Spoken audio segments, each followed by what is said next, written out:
మచ్చరం ఎవరికి నాకు లేదు నీకు లేదని చెప్పకండి, ఖచ్చితంగా ఉండి తీరుతుంది. అందుకే చెప్పాను, చర్చిలో ఉండేవారికి ఉండడానికి కారణం ఏది అనో.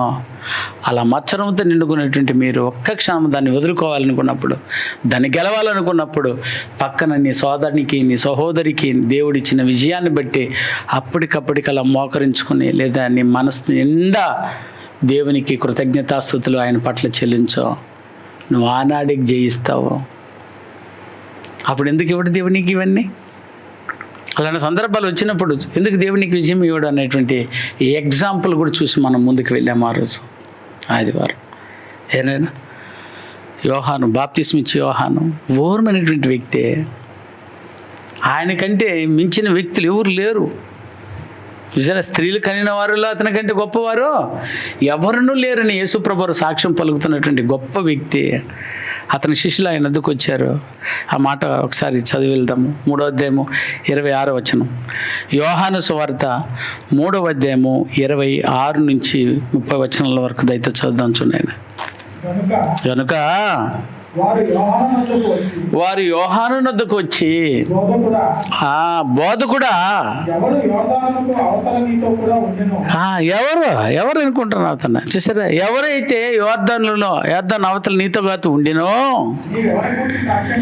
నువ్వు ఎవరిని గూర్చి సాక్ష్యం ఇచ్చితివో?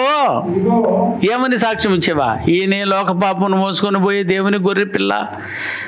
సరే, ఈయన చెప్పుల వారిని కూడా నేను ఇప్పటికైనా నువ్వు ఒక పాత్రను కాను, నేను ఎవరిని గురించి అయితే సాక్ష్యం చెప్పితివో, ఇదిగో ఆయన ఇక్కడ బాప్తిస్మ ఇస్తున్నాడు. బాప్తిస్మ ఇస్తున్నాడు. ఏందయ్యా బాప్తిస్మ ఇవ్వాల్సింది ఎవరా? నువ్వైతే అసలు పేరు డిగ్రీ నీదేది. అసలు ఆయన పేరు మామూలుగా యోహాను కాదు. యోహాను 3 మంది యోహానులు ఉన్నారు. ఆయన పూర్తిగా ఆయన అర్థం చేసుకోవాలంటే ఆయన పూర్తి పేరు ఏంటి? ఆయన బాప్తిస్మ ఇచ్చే యోహాను. అది నెట్లో మీరు యోహాను అని కొడితే బోల్డ్ యోహాను మంది ఎంతమంది పుట్టిపోతారో.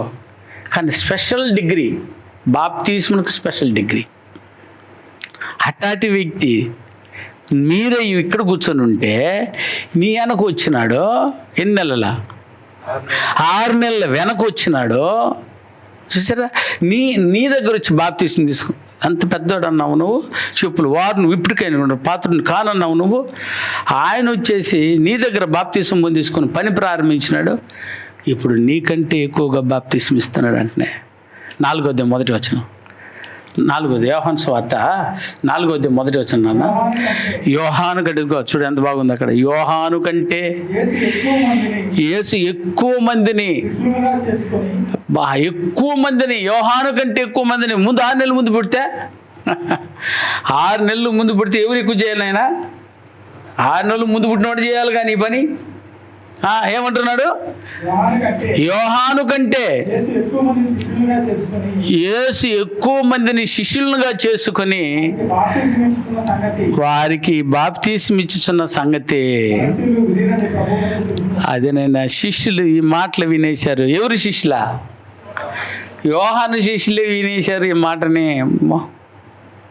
బాప్తిస్మ ఇచ్చి యోహాను ఒక ట్యాగ్ తగిలించుకొని, మాకంటే ఎవరు గొప్పళ్ళు ఇక్కడ, మేము బాప్తిస్మ ఇచ్చేది. ఎవరైనా బాప్తిస్మ అంటే ముందు యోహాను దగ్గరికి తీసుకురండి అని చెప్తూ వెళ్తున్న వీళ్ళకి ఒక మాట ఎదురుపడిపోయింది.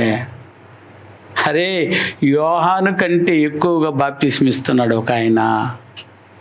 ఆయన ఎవరా అని పరిగెత్తుకెళ్తే నీ దగ్గర బాప్తిస్మ పొందిపోయినవాడు. అటన్నప్పుడు ఇప్పుడు ఎక్కడ లేని మచ్చరము వీళ్ళకి పుట్టినంత పుట్టాలి ఇప్పుడు ఆయనకి. ఎవరికా? యోహానికి. యోహాను మంచి పాఠకుడు. యోహాను మంచి అపూర్వమైనటువంటి మచ్చరమును జయించిన వ్యక్తి అని చెప్పాలి ఇప్పుడు. సరేనా? ఆయనలో కూడా ఎంత అద్భుతమైనది ఉందో. ఆయన స్త్రీలు పుట్టిన వాళ్ళను గొప్పవాడు అనడానికి ఇంతకంటే డిగ్రీ ఏం కావాలి చెప్పనైనా? బాప్తిస్మ ఇవ్వకపోతే పోతాడు. తక్కువ మందికి ఇచ్చున్నా కూడా పర్వాలేదు. ఆయన దేన్ని జయించేసి ఉన్నాడా? మత్సరాన్ని జయించున్నాడు. అంటే ఇంతకంటే పాఠం ఏం కావాలి? ఆయన యేసుక్రీస్తు పాఠం చెప్పి తీరాలి. ఆయన్ని తండ్రిని దేవుడే పాఠం చెప్పి తీరాలి అతన్ని. చూసారా? ఇంకో మాట చెప్పనా, ఇంతవరకు నాకు తెలిసి పరలోకం ఎవరెవరికి ఉందని పేర్లు అయితే ఇంతవరకు చెప్పలేదు దేవుడు ఎక్కడ. ఏనా? పరలోకం ఎవరెవరికి ఉంది? ఆదాముకుందా? షేతుకుందా? ఏమైనా ఈ వ్యక్తులు ఒకసారి ఎంచుకుంటూ వచ్చి వీళ్ళకంతకి పరలోకం ఉంది అన్నటువంటి డైరెక్ట్ పదాన్ని నేను ఎక్కడ చదవలేదు. కానీ యోహాను గురించి పలికేటప్పుడు మీరు చూస్తే ఈయన పరలోకముల కడపటివాడని రాయబడి ఉంది.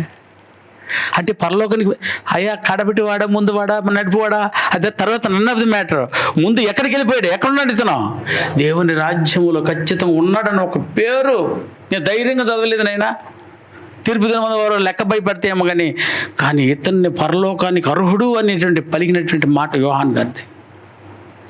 ఇంత పెద్ద యోహాన్ దగ్గర ఎందుకు ఇంత ధైర్యంగా పరలోకం వచ్చేసింది ఇతనికి? పరలోకాన్ని ఈయన ఎందుకు ఇచ్చేశాడు అయ్యానంటే ఎందుకంటే అతను దేన్ని గెలిచాడా? మత్సరముని గెలిచేశాడు. మత్సరముని గెలిచిన వాడికి పరలోకం బ్రదర్. మత్సరం ఈరోజు ఎవరైనా మన సంఘంలో కూర్చొని అది పేదవాడా, ధనవంతుడా, అది ఎన్నిక లేనివాడా, చదువు లేనివాడా, చిన్నవాడా, పెద్దవాడా, నువ్వు మత్సరాన్ని గెలిచే బ్రదర్, పరలోకం నీది అన్నావు. నీ భూమి మీద దరిద్రంగా ఉంటివి, నువ్వు పేదవాడిగా ఉన్నా పర్వాలేదు బ్రదర్. దయచేసి మత్సరాన్ని గెలువ.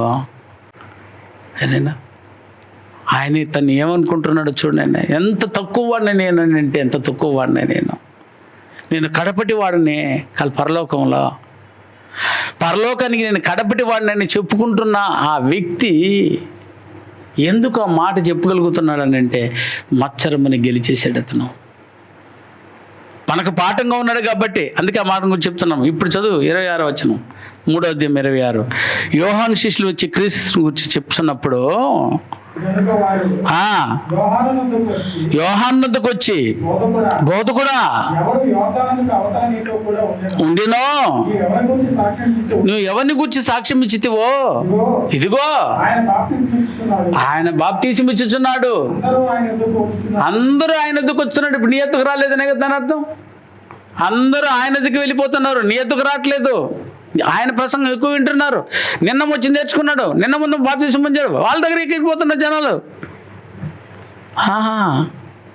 అందుకు అన్నాడు ఇప్పుడు యేసు ప్రభు వారు బాప్తీసం ఇచ్చి యోహాను గారు. అందుకు బాప్తీసం ఇచ్చి యోహాను ఇట్లా నేను తనకు పరలోకము నుండి అది విషయము, తనకు పరలోకము నుండి అనుగ్రహింపబడి ఉంటేనే గాని ఎవడను ఏమీ పొందలేరు. నేను క్రీస్తును కాననియు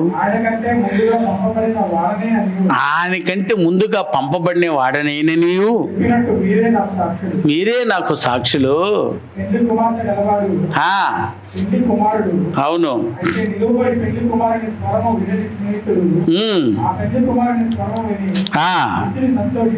ఓకే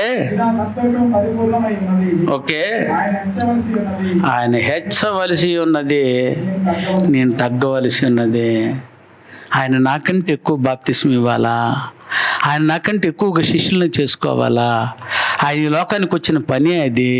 ఈ అధికారం నుంచి పంపించింది ఎవరైనా మీరెందరా నాకు మచ్చరు వంచేటట్టు చెప్తున్నారు? ఆయన వెనక వచ్చిన వాడు నీకంటే నీ దగ్గర వచ్చి బాప్తీసం పొందిన పోయినాడు వాడనే. సరే ఒకసారి దేవుని ఆజ్ఞ లేనిదే ఒక్కరిని కూడా ముందుకు వెళ్ళలేరు. అది గమనించండి. మన చేతుల్లో లేవు అవి. ఒకరు దీవించబడుతుండడం అది మన చేతిలో లేదు, మన వచనం లేదు.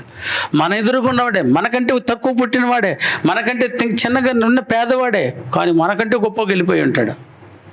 అది విని నీ చూడగలిగినప్పుడు తట్టుకోగలిగి దేవునికి కృతజ్ఞతాస్తుతులు చెల్లింపగలిగితే నువ్వు మత్సరాన్ని గెలిచిన వాడు అవుతావు, మత్సరాన్ని జయించిన వాడు అవుతావు. యేసుప్రభు వారిని గురించి ఇలా మాట్లాడినప్పుడు అరే బాబోయ్ అది మాది కాదరా, ఎక్కడి నుంచి దిగించింది అది పరలోకం నుండి దిగి వచ్చిన ఆ దీవెన. చెప్పిన దేవుని దగ్గర నుంచి వచ్చినప్పుడు నేను ఆపేదానికి. అందుకే దేవుడు ఆశీర్వదించాలనుకుంటే ఎంత గొప్పవాడని ఏమీ చేయలేడు అతన్ని. దేవుడు నాశనం చేయాలనుకుంటే నీ పక్క సీఎంఏ కూర్చున్నవాడు నిన్ను ఆశనం వేయే తీరుతావో. కాబట్టి గుర్తుంచుకో, అయినా నీ మత్సరాన్ని గెలవడానికి అంత పెద్ద ఆయన తగ్గిపోతున్నాడంటే నువ్వెంత నేనెంత.